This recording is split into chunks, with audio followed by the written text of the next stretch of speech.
Ciao a tutti, sono Jacopo Berti, ho 31 anni, sono laureato in giurisprudenza e sono un piccolo imprenditore. Oggi un ragazzo in Veneto ha due possibilità: o prova a cambiare la regione o cambia regione ed emigra. Noi vogliamo entrare in regione per fare la nostra parte, tagliare i costi della politica, tagliare i vitalizi, tagliare gli assegni di fine mandato, recuperare 65 milioni di euro per dare questi soldi agli imprenditori, 25.000 euro a ogni imprenditore, 2.600 nuove imprese che potranno aprire nei prossimi 5 anni. Fare un pacchetto anticorruzione in modo che casi come quello del Mose non si ripetano mai più. Oggi, al di là del colore politico, c'è un'esigenza che prevale su tutto, che è quella di salvare famiglia, imprese e territorio. Per questo, tutti uniti, il 31 di maggio dobbiamo andare a votare per mettere cittadini onesti all'interno della regione e delle istituzioni.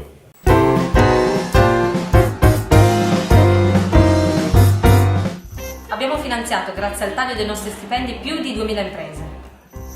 Il che significa aiutare un'impresa al giorno per 10 anni. Dal 2015 in Friuli Venezia Giulia sperimenteremo il reddito di cittadinanza. Farmaci gratuiti per bambini di famiglie indigenti. Per chi vanta crediti con la pubblica amministrazione, stop alle cartelle Equitalia. Con il progetto Punto Zero stiamo difendendo il nostro ambiente, la nostra terra, la salute dei nostri figli. A Ragusa lo scorso anno i cittadini non hanno pagato la Tasi. 10 milioni di euro per la salute dei neonati. Finalmente tagliati i vitalizi e i doppi stipendi. No alla Tasi e a Equitalia e finalmente dopo 30 anni la verifica di coerenza per il piano urbanistico comunale. Questa norma, ad esempio, ha permesso la decadenza di Silvio Berlusconi. Le auto blu tolte alla casta verranno assegnate alle forze dell'ordine.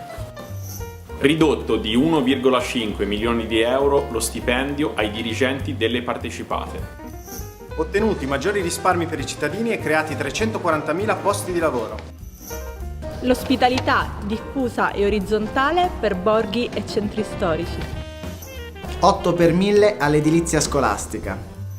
Tutta l'attività della Commissione di Vigilanza RAI sul sito del Parlamento italiano. Mai successo prima.